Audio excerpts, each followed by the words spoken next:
मानव समाज में ज्ञान का विकास कैसे होता है, इसके लिए हिगल ने एक बहुत ही बढ़िया सिद्धांत दिया जिसे हिगल का डायलेक्टिक्स कहते हैं।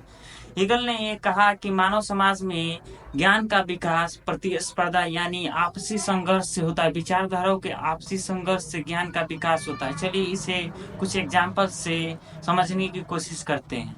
जब राजा राम मोहन राय सती के खिलाफ लड़ रहे थे तो हिंदू समाज ने उनका पुरजोर विरोध किया। हालांकि उन्होंने कैसे कैसे करके अंग्रेजों की मदद से सती को कानूनी रूप से प्रतिबंधित कर दिया, लेकिन उसे सामाजिक स्वीकृति नहीं मिली। उन्हें सामाजिक बहिष्कार झेलना पड़ा, जिसके कारण उन्होंने ब्रह्म समाज का निर्माण किया, जिससे उनको आइडियाज को बढ़ाने में मदद मिले।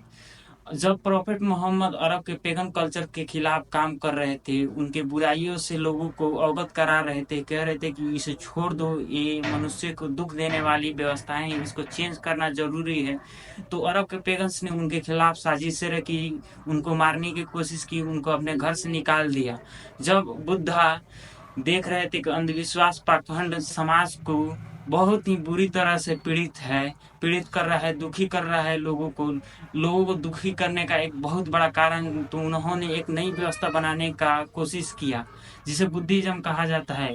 इसके कारण उन्हें बहुत सारा विरोध झेलना पड़ा। इन्हीं सभी सुधारवादी और क्रांतिकारी आंदोलनों का वैज्ञानिक अध्ययन हिगल ने किया और उसने कहा कि पुरातन व्यवस्था थीसिस है और जो उसके खिलाफ एक नई व्यवस्था उठती है उसे एंटीथीसिस का नाम दिया।